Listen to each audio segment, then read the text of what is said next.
Ibu siapa? Ini dengan Ibu Susi. Ibu Susi dan saya Widanita. Iya. Silakan duduk ini. Terima kasih Bu Bidan. Ibu, ada yang bisa saya bantu? Oh iya Ibu Bidan, saya mau konsultasi sedikit. Begini Bu Bidan, saya punya pacar. Terus pacar saya melakukan tindakan kekerasan. Kira-kira itu bisa atau tidak boleh? Oh iya Ibu, nanti sebentar akan saya jelaskan ya Ibu. Ya Bu Bidan. Ibu, saya tutup sampai ramai dulu ya Bu Bidan. Ibu, semoga Ibu mengetahui tentang pengertian dan pandangan tentang kekerasan dalam pacaran. Bagaimana pandangan Ibu tentang kekerasan dalam pacaran ini? Kalau setahu saya sih, kekerasan itu adalah tindakan agresif yang dilakukan pasangan. Terima kasih Ibu.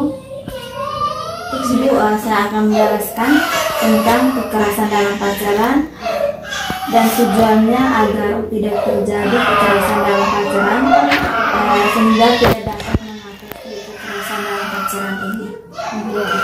Ibu, pengertian kekerasan dalam pacaran ini adalah tindakan kekerasan terhadap pasangan yang belum terikat pernikahan, meliputi kekerasan fisik, emosional, ekonomi, dan pembatasan aktivitas. Sudah ada juga Ibu bentuk-bentuk kekerasan dalam pacaran. Yang pertama itu kekerasan fisik seperti memukul, menampar, menendang, mendorong, mencengram dengan keras pada tubuh pasangan, dan serangkaian tindakan fisik yang lain.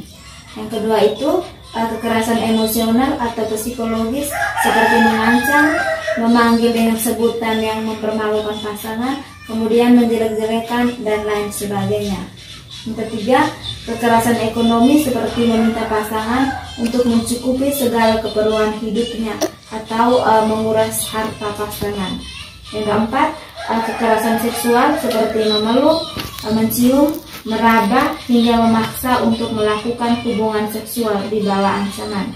Yang kelima, kekerasan pembatasan aktivitas oleh pasangan, terlalu posesif, terlalu menekan, sering curiga dan mengatur apapun yang dilakukan, kemudian mudah marah dan suka mengancam.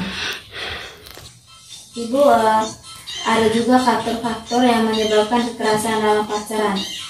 Yang pertama itu karena tingkat pendidikan yang rendah, kemudian pemahaman patriarki, dan kebiasaan memakai narkoba, kemudian sifat temperamental, dan tayangan dari media massa.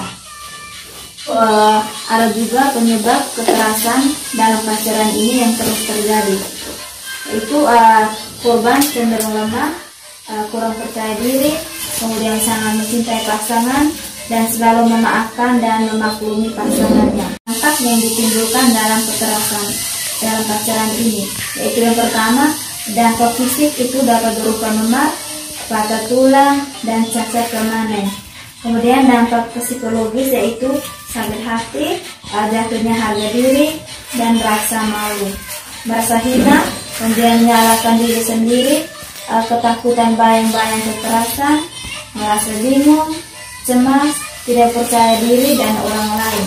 Kemudian kita merasa bersalah, depresi, dan ingin bunuh diri. Ada juga upaya penanganan bagi korban kekerasan dalam pacaran ini.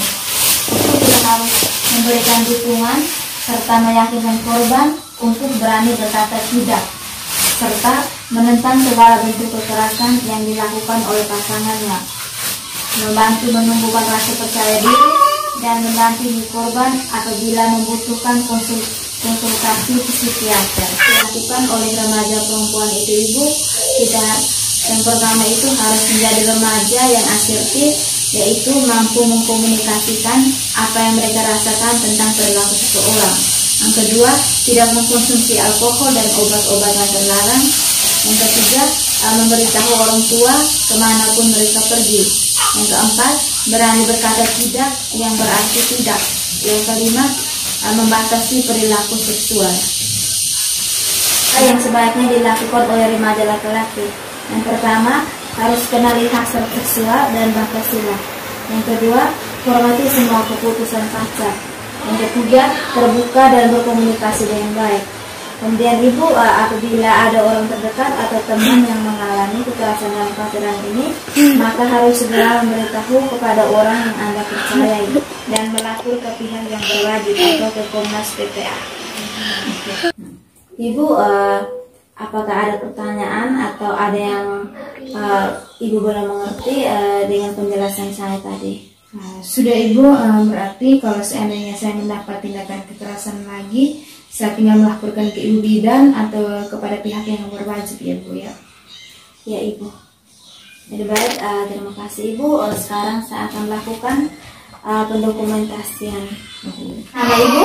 Nama Ibu Susi. Ibu Susi. Jam 9.00. Hasilnya Ibu sudah mengerti dengan pendidikan kesehatan ini. Dan keterangan kes, bidang hitam. Terima kasih Ibu. Terima kasih Bu Bidan.